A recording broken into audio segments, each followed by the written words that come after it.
Votre bulletin Infotémis commence ici et maintenant. Cette semaine, à Infotémis, le Centre de prévention du suicide du Témiscamingue lance une collection de bijoux. Adoption du budget 2021 de la ville de Ville-Marie. Début de la saison de motoneige au Témiscamingue. Nouvelle édition du défi Château de neige.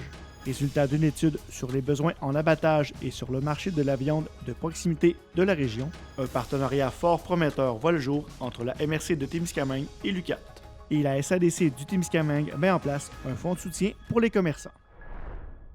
Le Centre de prévention du suicide du Témiscamingue a trouvé un moyen original de se faire connaître tout en récoltant des fonds pour sa cause. En effet, l'organisme s'est associé à Vanessa Cardinal et sa compagnie de création de bijoux Fée Coquette pour lancer une nouvelle collection aux couleurs de l'organisme avec un nom des plus appropriés, soit Choisis la vie. Depuis le 24 novembre dernier, on a lancé notre première collection de bijoux Choisis la vie, qui est dans le fond, oui, évidemment, une levée de fonds, mais ce qui est principalement important là, pour nous, c'est que les gens s'engagent à la cause. Donc, notre objectif premier, c'est vraiment d'inciter les gens à venir acheter un des bijoux de la collection pour soutenir la cause de la prévention du suicide qui est très importante. Bien, une collection de bijoux, c'est quelque chose qu'on voit moins régulièrement dans la vente de matériel promotionnel. Donc, on a sollicité Mme Vanessa Cardinal, la Fée Coquette, au Témiscamingue, qui est très reconnue là, pour ses bijoux, et elle a décidé d'embarquer dans ce beau projet-là avec nous. On n'a pas eu à la convaincre longtemps.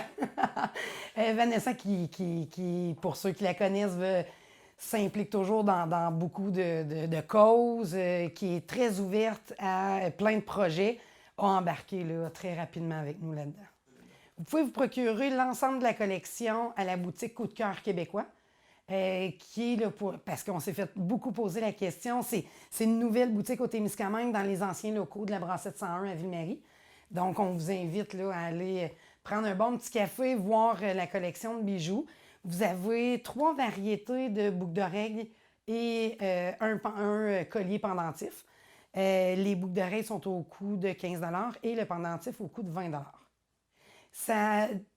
Tous les sous qui sont amassés par des levées de fonds, etc., ça sert beaucoup à du matériel de sensibilisation.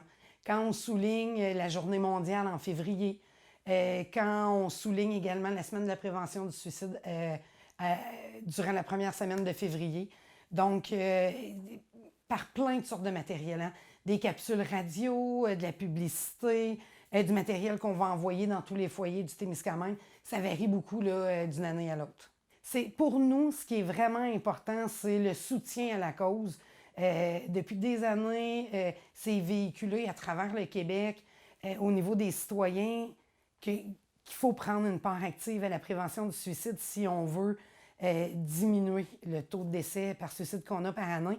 Donc, et là, nous, au Témiscamingue, on se disait il faudrait mettre nos gens en profit aussi également. Et c'est vraiment de cette façon-là. Donc, notre objectif est vraiment de s'engager pour la cause beaucoup plus que pour aller ramasser des sous pour le centre. C'est sûr que cette année étant une année particulière, on prévoit effectivement qu'il va y avoir plus de demandes d'aide, ce qui est par contre une bonne chose. Tu sais, ce qui est important à retenir, c'est que si on ne va pas bien, il faut demander de l'aide.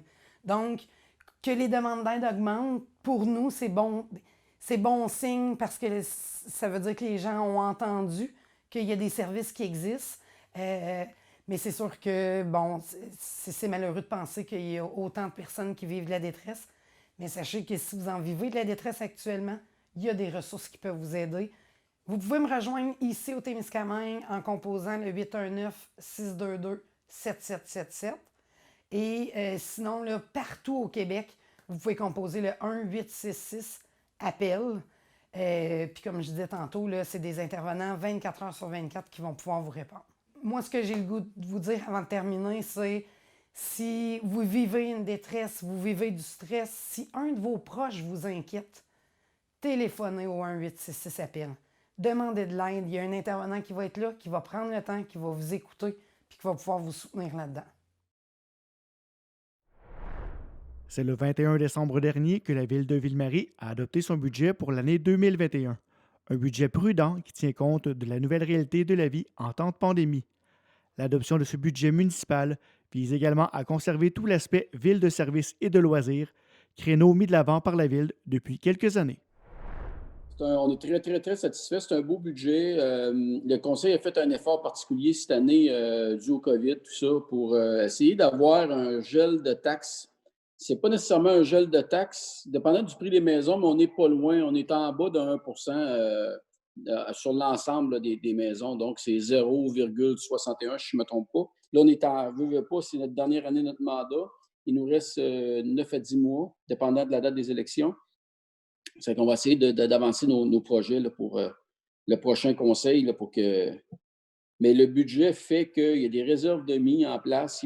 Le prochain conseil qui va arriver ne sera pas mal pris. On a des routes qui appartiennent au ministère des Transports, donc on ne peut pas faire ce qu'on veut. Donc, on attend après eux. Proche de l'école Sainte-Gabrielle aussi, pourquoi que la traverse va prendre un petit peu plus de temps? C'est qu'il y a un projet de réfection de cette route-là en montant à Lorrainville, les deux entrées par le ministère des Transports. Donc, pour sauver des coûts, puis tant qu'à excaver, on attend de tout faire ça en même temps. Des élargissements de trottoirs, peut-être une traverse là, les égouts des aqueducs, regarder, tant qu'à creuser, on va voir qu'est-ce qui est là.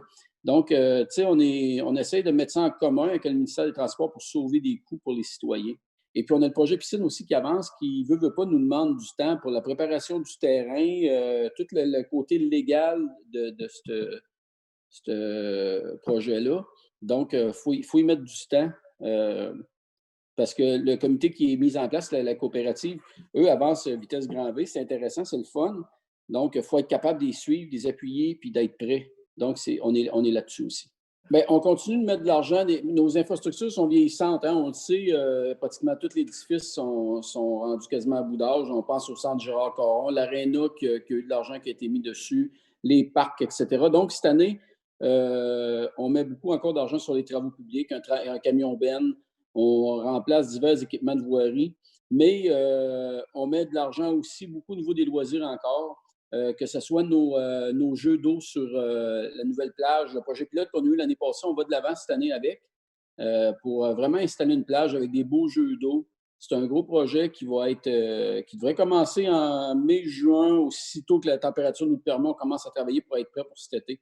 Tout le bord du lac, partir de la plage, aller à la marina, on va développer ce secteur-là, que ce soit avec, vous avez vu l'année passée, il y avait les paddleboards, des kayaks, etc.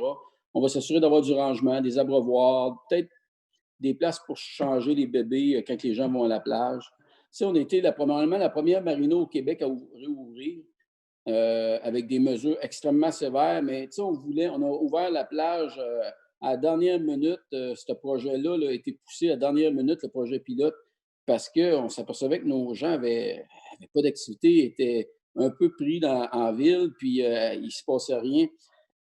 C'est que je pense que le conseil de Ville-Marie était vraiment proactif pour dire hey, regarde, oui, c'est le COVID, oui, on met des protocoles, on s'assure que tout est serré, mais il faut que les gens puissent prendre de l'air un peu et sortir. Première bordée de neige de la saison froide ont fait le bonheur des motoneigistes de la région. Toutefois, petit bémol, certains motoneigistes circulent sans permission sur les terres agricoles, une action qui engendre de graves conséquences pour les champs des agriculteurs. Nous avons discuté de cette problématique en compagnie de Simon Gélina, agriculteur de Lorrainville, et Pierre Bouffard, président du club de motoneige du Témiscamingue. Le centre du Témiscamingue, là, ça nous prendrait une bonne bordée parce que tous nos sentiers comme c'est là, ils sont tapés. Ça veut dire que, mettons, ils sont en train de geler, ça nous prend de la gelée. Puis aussitôt qu'on va avoir une botte de neige, on va pouvoir surfacer, donc la saison va commencer. Et mettons, comme là, nous autres, tous nos villages sont reliés au sentier. Les personnes, ils vont pouvoir embarquer les motoneiges dans une remorque pour les emmener au sentier. Ils partent directement de chez eux. Ils embarquent sur le sentier fédéré, puis ils peuvent aller en Abitibi, ils peuvent aller n'importe où. Il faut respecter les balises, c'est ça qui est important parce que le droit de passage qu'on a, c'est juste où sont les balises. Mais cette année, vraiment, là, nos terres agricoles en face de chez nous, c'est vraiment une autoroute de motoneige. Là. Ça passe non-stop. Là, je peux pas les compter sur mes 10 doigts, là, le nombre de motoneiges par jour qui passent là. On a des terres, nous, qui sont situées dans la forêt. Là, on a des terres situées, maintenant, elles sont adjacentes à l'escale, dans le fond, là, le chalet qui était là, municipalisé là, du temps. Fait que les gens passent par ces trails-là et aboutissent chez nous. Ben, écoute, un champ, comme je l'ai mentionné dans mon post Facebook, un champ tapé l'hiver, ben, c'est un champ qui ne poussera pas bien la saison suivante. Ça, c'est sûr, parce que s'il est tapé, ben, la gelée va pénétrer plus profondément. Fait que peut tuer les plantes là, qui sont là et qui ne pousseront pas là, à l'été qui va s'en suivre. Tu peux avoir aussi des poursuites au niveau des criminels pour des dommages aux biens d'autrui. C'est pareil comme quelqu'un qui viendrait endommager votre pelouse ou vos arbres ou sur votre terrain à vous. Là, c'est la même chose au niveau de l'agriculteur. La seule affaire, c'est que le terrain est plus grand. Donc, mettons, c'est d'y penser. Souvent, les gens n'y pensent pas puis ils disent ah, c'est beau, ça ne fait pas de dommages, mais c'est sûr qu'au printemps, on sait où ce que les skidoo ont promené. Là.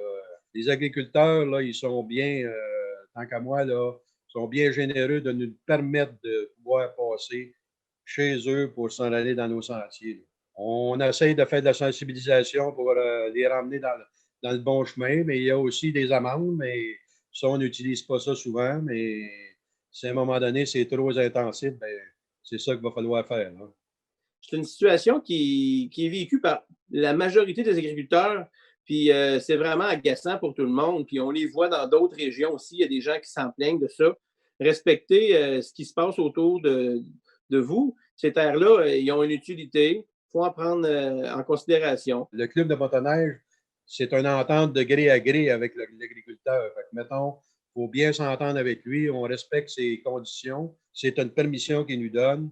On a des places en masse pour faire du hors-piste. Mettons, exemple, des boisés. Toutes les boisés, au lieu des terres agricoles, vous avez juste à prendre les sentiers de motoneige puis vous rendre, mettons, en forêt, puis vous prenez un chemin de bois, puis vous allez avoir des kilomètres et des kilomètres de sentiers hors-piste. Puis peut-être qu'on va souhaiter une tempête de neige pour aller au plus rapide, parce qu'aussitôt qu'une tempête de neige, à peu près dans 48 heures, 72 heures, les sentiers vont être tous prêts. Parce qu'on est prêt. Là. Une des activités de prédilection de la saison hivernale est sans contredit la construction de châteaux de neige. Justement, le défi Château de neige est de retour cette année partout en Abitibi-Témiscamingue. L'invitation est donc lancée à toutes les écoles, centres de la petite enfance, familles, amis et organismes communautaires de la région d'y participer.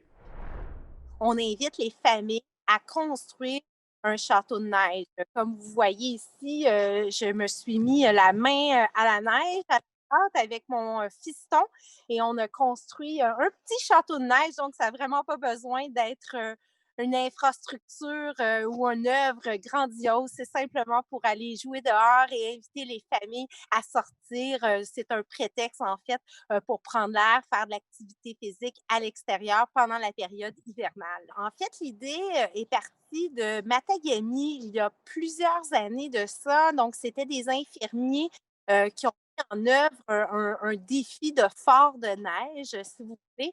Et ensuite, l'idée a été transmise au niveau provincial et depuis plusieurs années, donc par la suite, c'est vraiment toutes les régions qui ont été impliquées dans ce défi. Oui, l'année passée, simplement pour vous donner une grandeur, là, on a eu 83 châteaux faits par différentes familles et une dizaine d'écoles, autant les centres de la petite enfance que les écoles au niveau primaire ont également participé.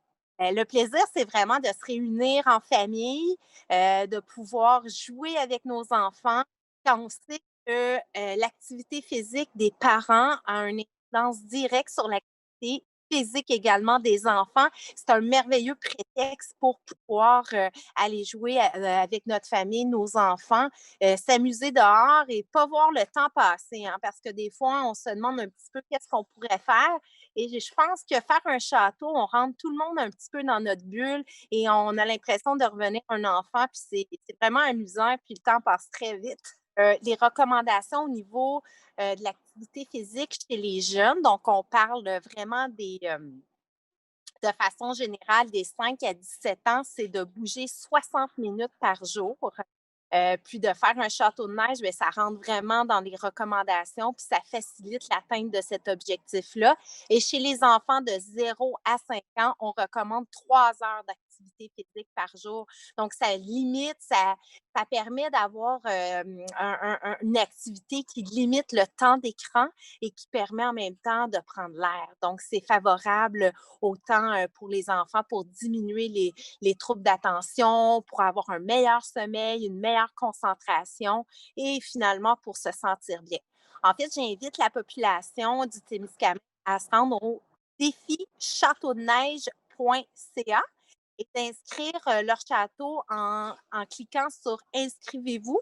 Et à partir de là, ils vont pouvoir compléter une fiche et en incluant également une photo de leur château de neige. Donc, c'est important de prendre une photo lorsque vous l'avez réalisé. Et suite à ça, vous avez la chance de gagner des nombreux prix. Et cette année, ça va être vraiment des forfaits de plein air qu'on va offrir aux familles. Donc, on veut vraiment encourager les gens à sortir dehors, à mettre le nez dehors à travers les différents promoteurs de la région qui offrent des activités de plein air non motorisées. Donc, on parle de ski de fond, d'escalade de glace, on parle de raquettes, de randonnée, etc. Au mois de décembre, le député d'Abitibi-Témiscamingue, Sébastien Lemire, rendait public les résultats d'une étude portant sur les besoins en abattage et sur le marché de la viande de proximité de la région. Ce dernier voulait connaître les besoins des producteurs pour alimenter des réflexions visant à explorer les différentes pistes de solutions financières, administratives et politiques. Bien, pour moi, le besoin d'avoir un abattoir en Abitibi-Témiscamingue, il est fondamental. C'est un levier de développement économique majeur. C'est un outil dont les producteurs agricoles ont besoin, mais qui fait partie d'une chaîne. On parle de plus en plus de souveraineté alimentaire et il y a un momentum depuis quelques mois sur l'achat local. Cette étude-là a été commandée, par contre, avant la COVID.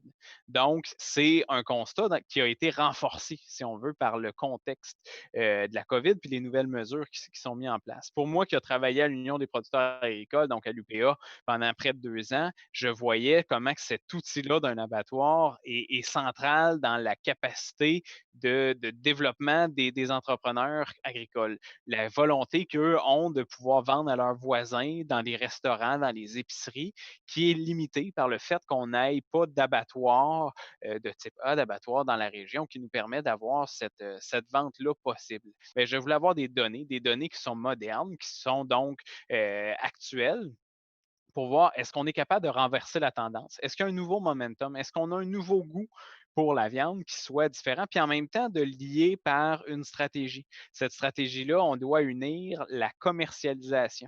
C'est pas juste de couper l'animal, mais c'est aussi de s'assurer comment on assure sa mise en marché et que ces deux démarches-là doivent se faire de pair. Ce que l'étude aussi démontre d'entrée de jeu, c'est de dire il y a depuis près d'une vingtaine d'années dans la région 50 moins de production, moins de têtes, moins de fermes. C'est pas juste des regroupements de fermes, il y a moins d'animaux au total, puis il y a moins de diversité d'animaux. J'ai demandé à la firme Lavoie Forêt Conseil de pouvoir se pencher. Pourquoi eux? Parce que notamment, ce sont des gens qui sont actifs dans la région. Donc, Gilbert Lavoie était présent avec le syndicat bovin sur leur projet Relève. Il est aussi très actif avec la MRC du Témiscamingue dans leur planification stratégique. Donc, d'avoir une firme qui soit capable de connaître la région, mais en même temps, qui a déjà fait des expériences semblables dans d'autres régions. Donc, ils ont fait une étude semblable au Bas-Saint-Laurent, Gaspésie, puis en Estrie. Donc, d'aller chercher des comparatifs, des comparables. Et le mandat de départ, c'est d'avoir une dizaine d'entrevues et après ça, de faire des sondages auprès des producteurs pour voir leurs besoins.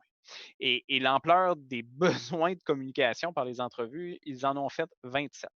Donc, on a vraiment concentré là-dessus d'avoir une espèce de bilan très fort sur c'est quoi l'état de la situation, c'est quoi le langage des gens, comment ils nomment des abattoirs, puis des choses précises, des problèmes comme l'impact de la fidélité des producteurs sur un outil d'abattage, sur la qualité de la viande aussi qui est produite, sur la notion des profits, sur la mise en marché. Et tout ça est nommé dans cette étude-là et c'est important de le faire. Même le modèle de gestion, à mon sens, de gestion des risques. Est-ce qu'un individu seul, une compagnie, peut prendre le risque d'avoir une hypothèque aussi grosse sur ses épaules? D'abord, une des premières réactions qui est intéressante, c'est celle de la Boucherie des Pras qui a annoncé de dire, regardez, nous, on va de l'avant avec la construction d'un abattoir. Donc, ça fait partie essentiellement de la solution, puis je trouve que c'est une excellente nouvelle.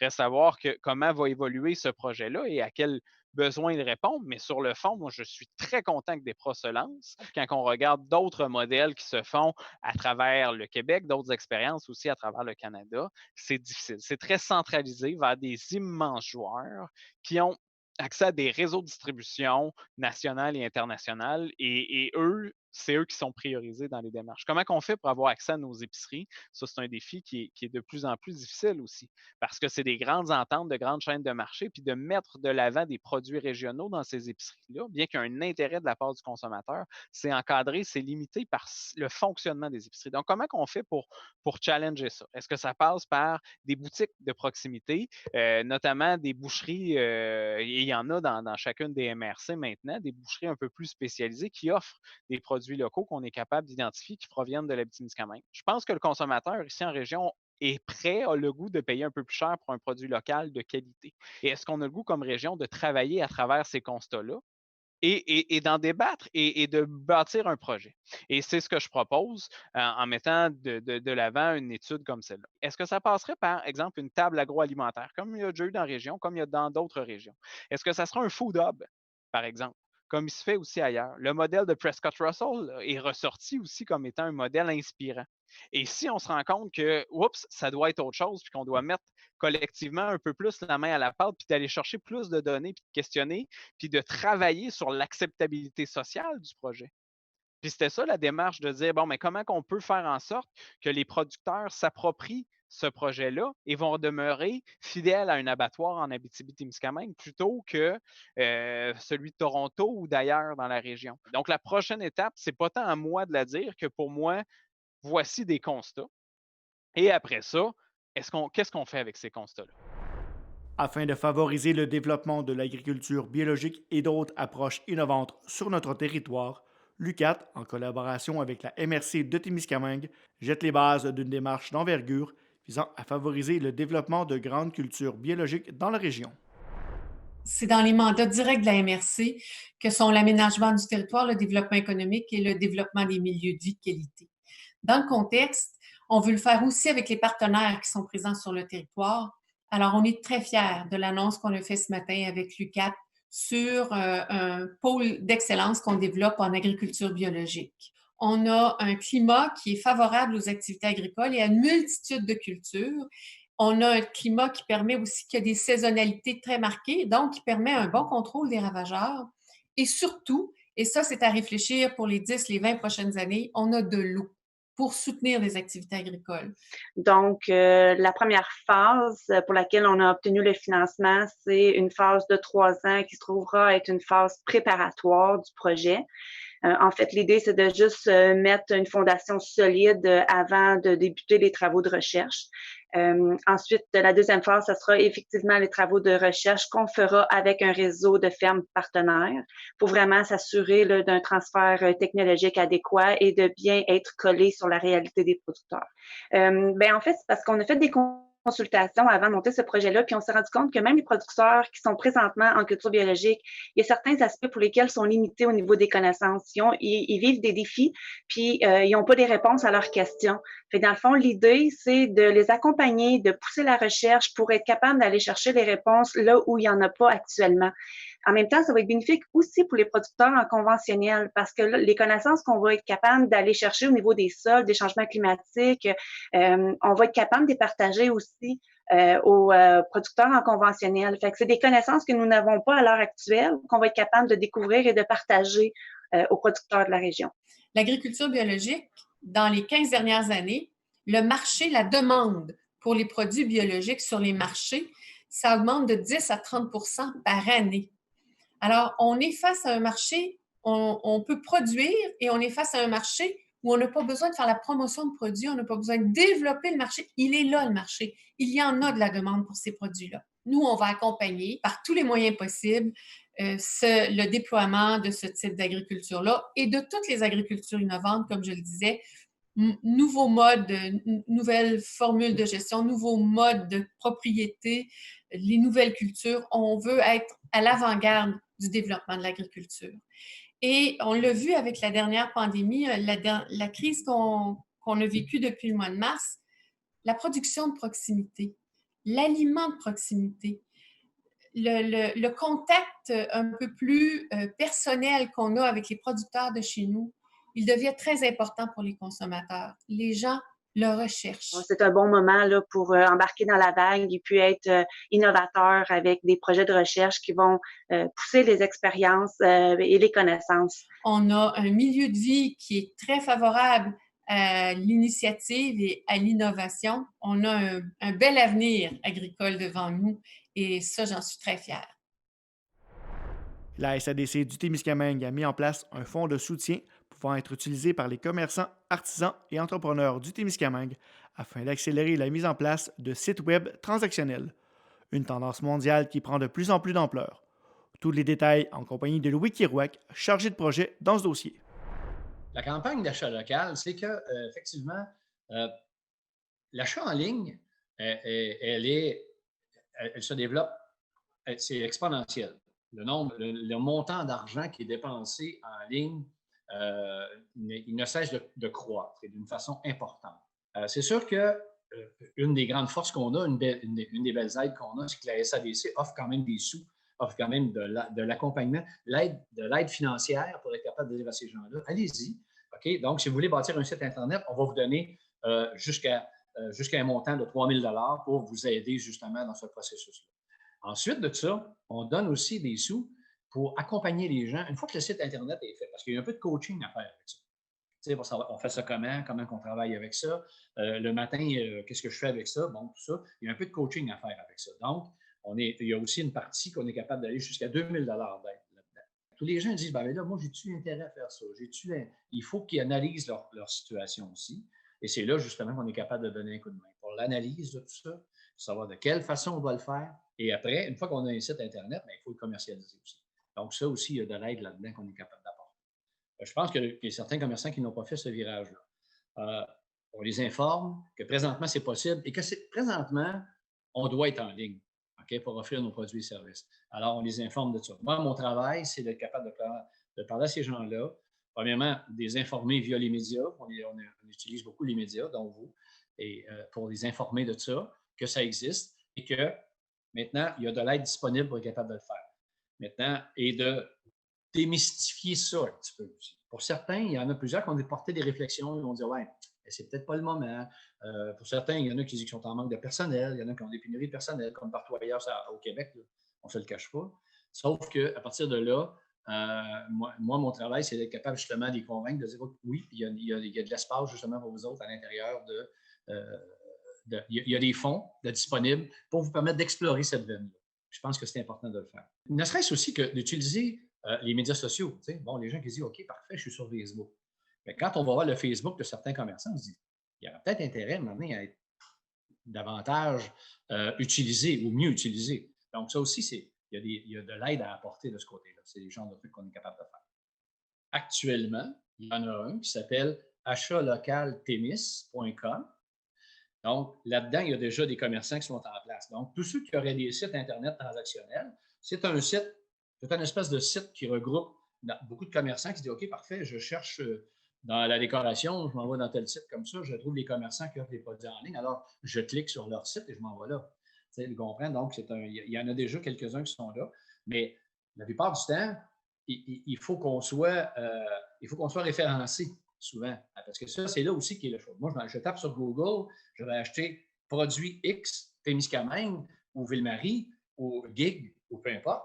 Donc, il faut que je sois capable d'être référencé, il faut que je sois capable de dire, OK, bon, je vais tomber sur ce site-là. Moi, ce que je donne, c'est l'information pertinente au fait que, 1, c'est important d'être là. 2, on a de l'aide pour être capable de vous aider là-dedans. Et ça s'adresse à tout le monde, tous les commerçants et artisans et entrepreneurs qui auraient avantage à avoir des produits et services en ligne. Voilà ce qui complète le bulletin InfoTémis pour cette semaine. Je vous invite à suivre notre page Facebook pour voir nos reportages en primeur ainsi que du contenu exclusif chaque semaine.